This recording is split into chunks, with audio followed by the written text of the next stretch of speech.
கடவுளே, உனக்கு கண்ணே இல்லையா? நான் படுற கஷ்டம்லாம் உனக்கு தரலையா? உனக்கு காதே இல்லையா? நான் இவ்வளோ அழுகுறேன், உன் காதில் விழலையா? அது என்னங்க இது?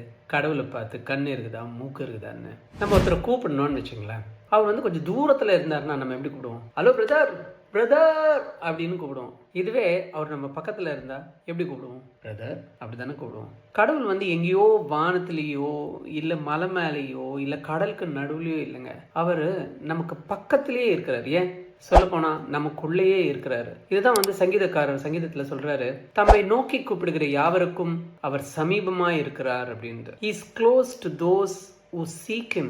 நீங்க அவரை தேடுகிறவர்களா இருந்தா கடவுள் நம்மளுக்கு பக்கத்திலேயே இருக்கிறாரு, நமக்குள்ளவே இருக்கிறாரு. அதனால சத்தம் போட்டு அழுது கூச்சல் போட்டு கூப்பாடிட்டு இப்படியெல்லாம் கடவுளை கூப்பிடணும்னு அவசியமே கிடையாதுங்க. அவர் நம்ம பக்கத்திலேயே நமக்குள்ளேயே இருக்கும்போது, அமைதியா நம்ம ஜெபிக்கும் போது, அவர் குறித்து நம்ம தியானிக்கும் போது கர்த்தர் கண்டிப்பா நம்மளுடைய ஜெபத்தை கேட்டு அதுக்கு ஆன்சர் பண்ணுவாரு.